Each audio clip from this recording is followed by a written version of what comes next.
Salam dan bahagia Bapak Ibu guru hebat Indonesia.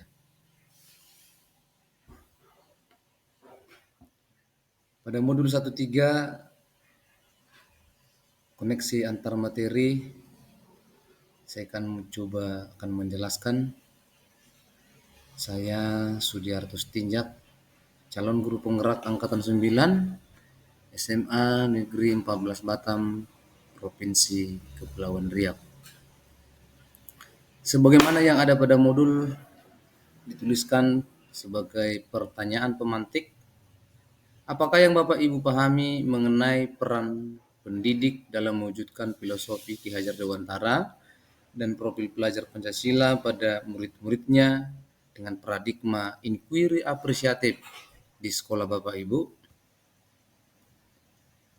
Sebagai seorang pendidik, guru pengajar harusnya menjadi contoh dan teladan bagi para peserta didik sebagaimana filosofi Ki Hajar Dewantara, yaitu pendidik yang bertujuan untuk menuntun segala kodrat yang ada pada anak, yakni kodrat alam dan kodrat zaman.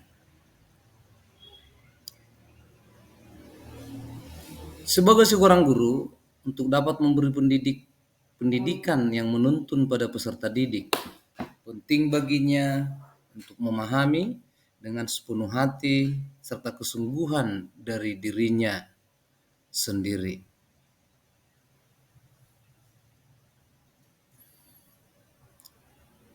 Ada 6 dimensi yang perlu. Yang pertama lah berkepentingan global, gotong royong, mandiri, benar nalar kritis, kreatif, agar beriman bertakwa kepada Tuhan.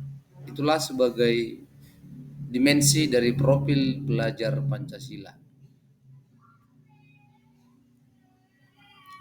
Profil belajar Pancasila tersebut dapat terwujud jika seorang guru memiliki visi untuk menciptakan perubahan ke arah yang lebih baik di lingkungan sekolahnya. Supaya dapat menciptakan visi yang berpihak pada murid, dapat menggunakan pendekatan inquiry apresiatif, di mana inquiry apresiatif merupakan bentuk pendekatan manajemen perubahan yang kolaboratif dan berbasis kekuatan. Di SMA Negeri 14 Batam, di mana tempat saya bertugas hari ini, awalnya bahwa handphone sebagai media pembelajaran diperbolehkan, namun karena terjadinya beberapa hal yang tidak benar dan para siswa dianggap tidak menggunakan handphone itu sebagai media belajar, beberapa minggu terakhir ini ada kebijakan dari pihak sekolah agar handphone tidak boleh lagi digunakan atau dibawa ke sekolah.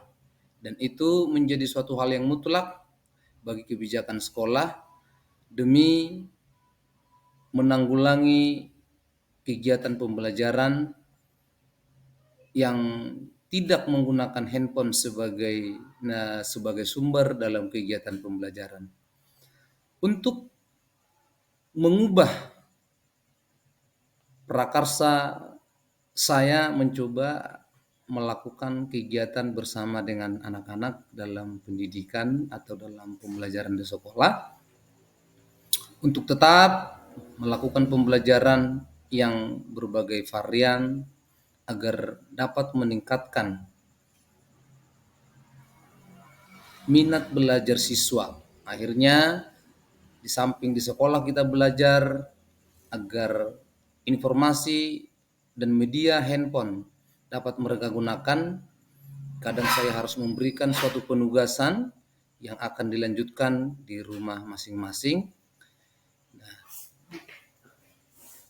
inilah bentuk-bentuk kegiatan yang mereka lakukan di rumah masing-masing. Yang pertama, saya fasilitasi di sekolah agar membuat aturan kesepakatan dalam hal berdiskusi, dan ketika ada teman-temannya yang tidak mengikuti aturan tersebut akan diberikan suatu berbentuk hukuman yang dapat mengajak mereka yang sifatnya mendidik, bukan menjadikan para teman kelompoknya itu untuk tidak senang dalam melakukan diskusi atau pembelajaran lainnya. Tujuan dari kegiatan ini, saya bermaksud agar mereka lebih meningkatkan kepada minat belajarnya. Itulah bentuk-bentuk variasi atau kegiatan yang dibuat oleh anak didik atau peserta didik di saat mereka bekerja kelompok. Saya melihatnya setelah saya lakukan ini mereka semakin bersemangat dan semakin bahagia dan saling melakukan kolaboratif yang sangat mumpuni. Pendahuluan kan, definisi dari pusat pertumbuhan itu apa gitu, kawasan perkembangan yang tumbuh pesat sehingga dijadikan pusat pertumbuhan dan pengembangan wilayah sekitarnya. Nah ini aku jelasin, yang mana aku jelasinnya. Ini yang kedua itu ada letak geografis.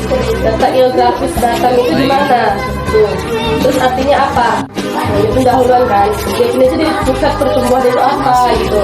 Kawasan perkembangan yang tumbuh pesat sehingga dijadikan pusat pertumbuhan. Memang benar bahwa teknologi menjadi sarana kemudahan dalam mendapatkan informasi di zaman digital sekarang. Menjadi upaya yang baik agar meningkatnya minat belajar peserta didik. Pertanyaan pemantik yang kedua adalah, pada demonstrasi kontekstual sebelumnya, saya telah membuat visi dalam penugasan di LMS, yaitu terwujudnya peserta didik berakhlak mulia, cerdas, berkarakter, dan kompetitif dalam iptek berajaskan profil pelajar Pancasila. Berdasarkan pemahaman saya dalam inquiry apresiatif, maka saya memperbaiki dan merevisi visi saya menjadi terwujudnya peserta didik berakhlak, kompeten, dengan berwawasan global.